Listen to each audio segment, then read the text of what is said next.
दोस्तों, आप सभी ये बात जानते हो कि इस समय हमारी नौसेना के लिए HAL एक यूटिलिटी हेलीकॉप्टर को बनाने में लगा हुआ है।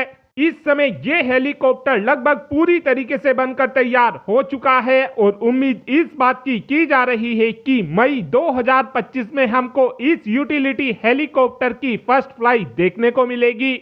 इस समय हमारी नौसेना की यूटिलिटी हेलीकॉप्टर की रिक्वायरमेंट को देखा जाए तो इस समय हमारी नौसेना को 111 यूटिलिटी हेलीकॉप्टर की रिक्वायरमेंट है और अब हम अपनी नौसेना की इस यूटिलिटी हेलीकॉप्टर की जरूरत को अपने स्वदेशी हेलीकॉप्टर की मदद से ही पूरा करने वाले हैं। हमारी नौसेना पिछले एक दशक से 111 की संख्या में यूटिलिटी हेलीकॉप्टर को खरीदना चाहती है। शुरू में इन यूटिलिटी हेलीकॉप्टर को लेकर प्लानिंग ये की गई थी कि हम इन यूटिलिटी हेलीकॉप्टर को दूसरे देशों से इंपोर्ट करेंगे, लेकिन अब स्वदेशी ऑप्शन के आ जाने के बाद अब हम अपनी नौसेना को अपने स्वदेशी यूटिलिटी हेलीकॉप्टर ही देने वाले हैं। HAL ने इन नए यूटिलिटी हेलीकॉप्टर को ALH ध्रुव हेलीकॉप्टर के बेसिस पर ही बनाकर तैयार किया है। इन हेलीकॉप्टर को आप आसानी से ऐसे समझ सकते हैं कि हमारे ये नए यूटिलिटी हेलीकॉप्टर ALH ध्रुव हेलीकॉप्टर का ही अपडेटेड वर्जन होने वाले हैं।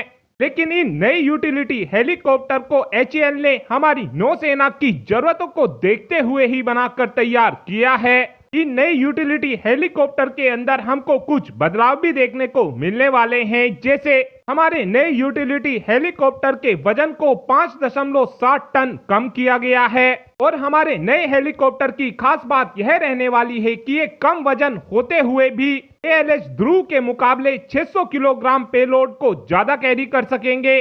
लेकिन यहाँ पर आपके मन में सवाल ये जरूर आ सकता है कि हमारी नौसेना को ये हेलीकॉप्टर कब तक मिलने शुरू हो जाएंगे। तो आपको बता दें कि इस समय HAL की तरफ से प्लानिंग ये की गई है कि 2026 से इन यूटिलिटी हेलीकॉप्टर को मास प्रोडक्शन के लिए भेज दिया जाएगा।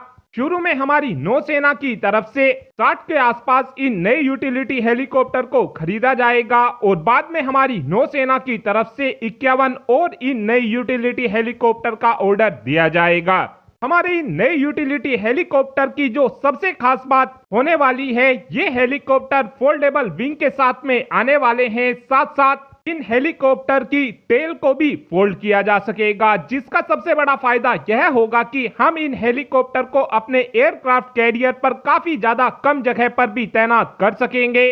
और अब समझने की कोशिश करते हैं कि क्या हमारे इन हेलीकॉप्टर के अंदर हम कोई हथियार भी लगाने वाले हैं या फिर नहीं। सबसे पहले तो आप ये बात जान लीजिए कि हमारे ये जो हेलीकॉप्टर होने वाले हैं, ये यूटिलिटी हेलीकॉप्टर होने वाले हैं, जिसका सीधा सा मतलब यह है कि इन हेलीकॉप्टर के ऊपर हथियारों को नहीं लगाया जाएगा। यूटिलिटी हेलीकॉप्टर का मतलब यह होता है कि इन हेलीकॉप्टर की मदद से हम अपने जवानों को एक जगह से दूसरी जगह पर लेकर जा सकते हैं और कार्गो को भी इन हेलीकॉप्टर की मदद से ट्रांसपोर्ट किया जा सकता है। और अब आप ही कमेंट कर बता सकते हैं कि क्या भारत ने इस हेलीकॉप्टर को बनाकर सही किया या फिर आपका यह मानना है कि हमको दूसरे ही देशों से यूटिलिटी हेलीकॉप्टर को लेना चाहिए था। इस बात का आंसर आप कमेंट बॉक्स में दे सकते हैं। Thanks for watching this video. Have a good day.